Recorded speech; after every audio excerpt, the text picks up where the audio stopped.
Good afternoon, ladies and gentlemen. James from Junkyard Fox here, back at you with another outdoor arena review today. And today's review is going to be on the Svord Peasant knife.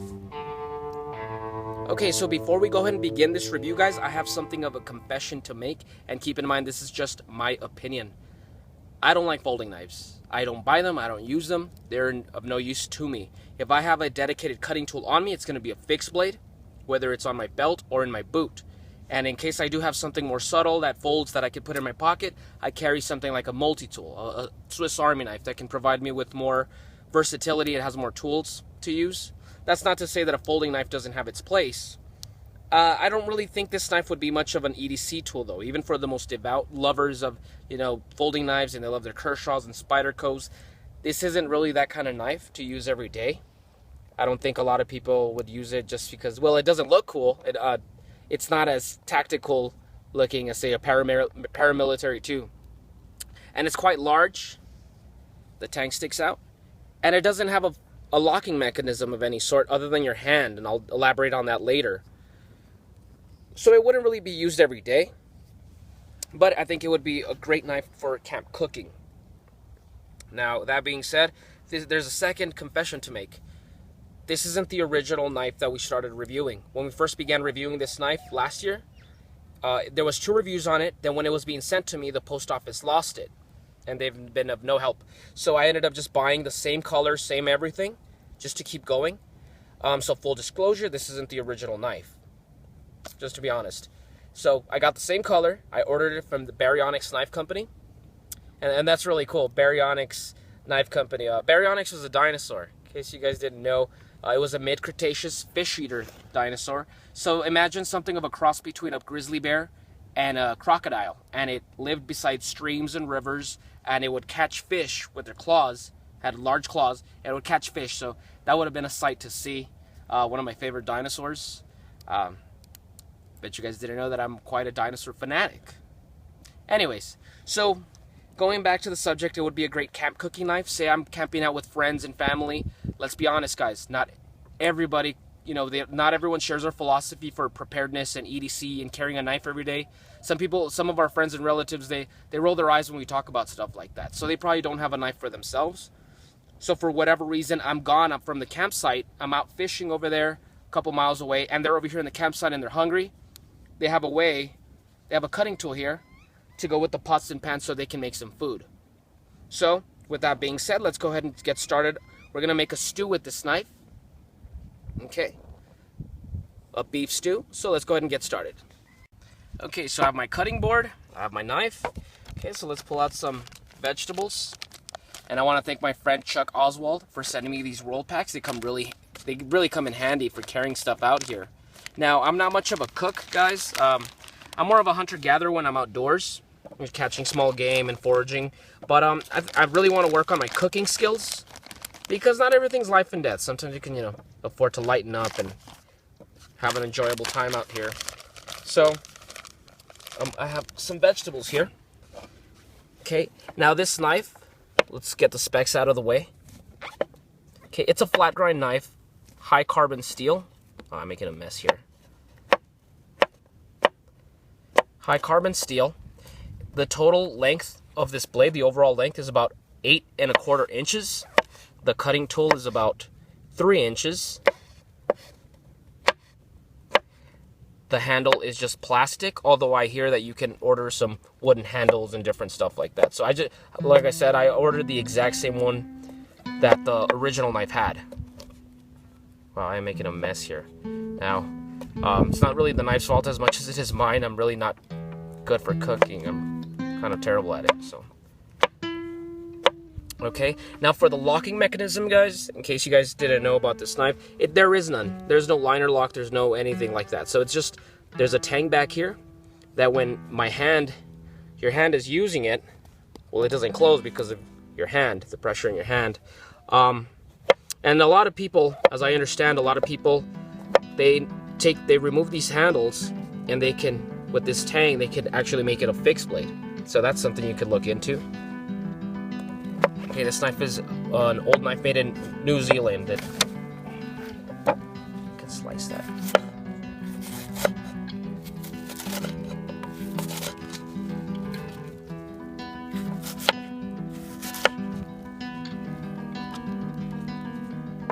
I think that's about enough. I don't really want to overdo the onions.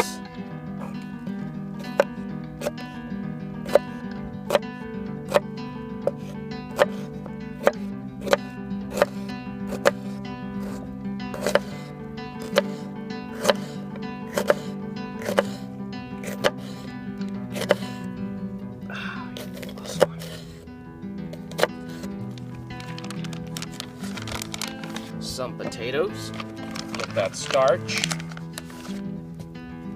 Can't have a stew without potatoes. Now, once again, guys, don't be too hard on me. I am not a chef. I'm terrible at this stuff. I should have had my friend Tommy come with me. He's a cooking prodigy.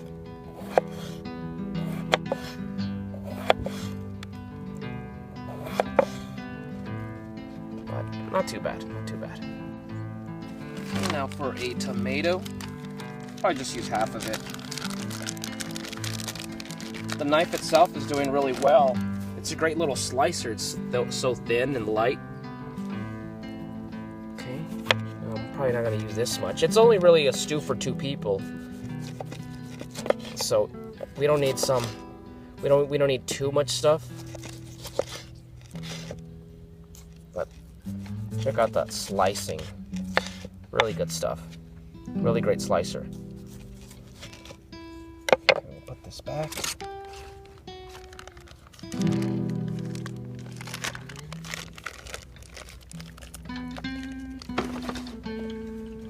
Slice this up into pieces.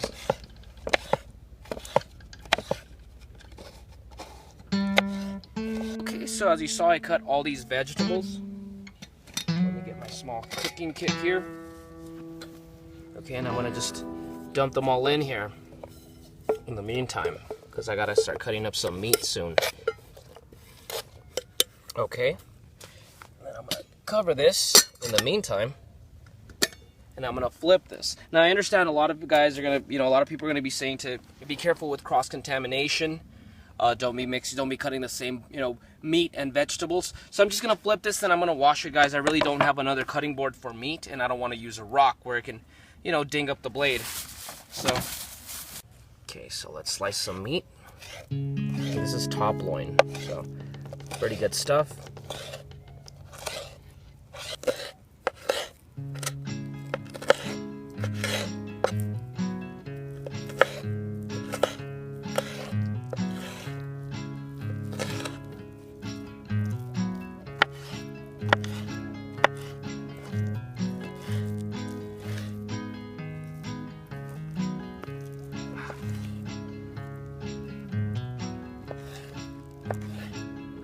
So we have another pan here, and we're gonna brown the meat really quick, just get it nice and brown. Let's put some olive oil in here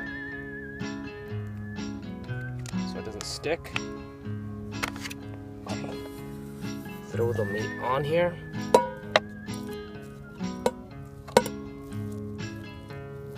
Okay. Put some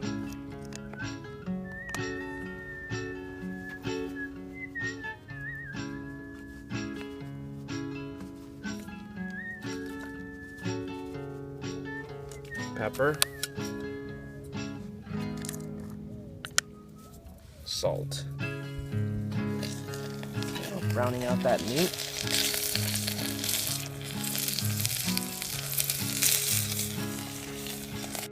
Okay, so the meat, it's pretty browned out as of right now. Okay, so from here I'm gonna place it in this smaller pot. Okay. Okay, so 2 bouillon cubes in there. Kind of mix them in there. Okay. And now, time to put the top on.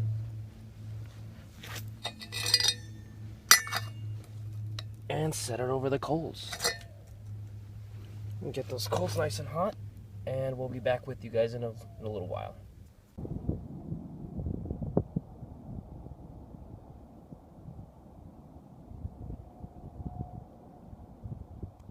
Okay, we went ahead and let it cook for about 40 minutes.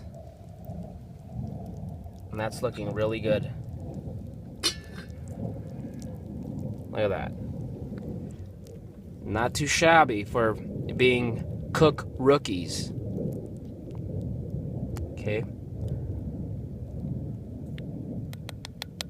It's just about ready. We let it simmer. And I think it's ready to go. So I'm going to remove it from the fire to let it cool down. Just to get a little cooler so we're not, burning our mouths when we're trying to eat it. But, not too bad. Not too bad at all. And now for the moment of truth. Okay, we let it cool off for about 10 minutes so I don't burn my mouth. Okay, but check it out. We have beef, tomatoes, jalapenos, potatoes, onions, mushrooms. I mean, this is a damn hearty meal. And even if it's not, say, this is something new. I'm not much of a cook. So even if it didn't turn out to be very delicious, it's a learning curve. Not only for me coming out here, since I don't normally bring food from the city outdoors, but at the same time, this is a good experience for home. Now I know how to make beef stew at home. So let's cool it off.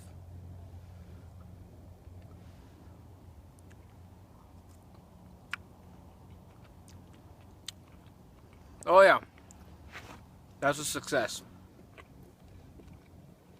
No doubt about it. This is some really good stuff, guys. Man, that's good.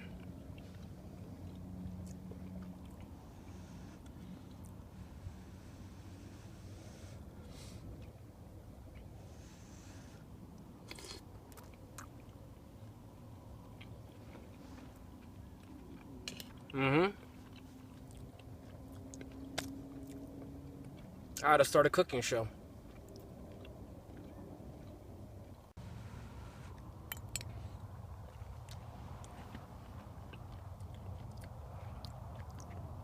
I'm not even trying to brag, but this has got to be the best thing I have ever cooked in my entire life.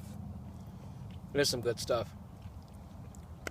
Anyways, so let's go ahead and conclude this video, guys. I'm going to go ahead and call this stew a success. And like I said, this isn't a knife that you're going to be carrying every day, at least most people.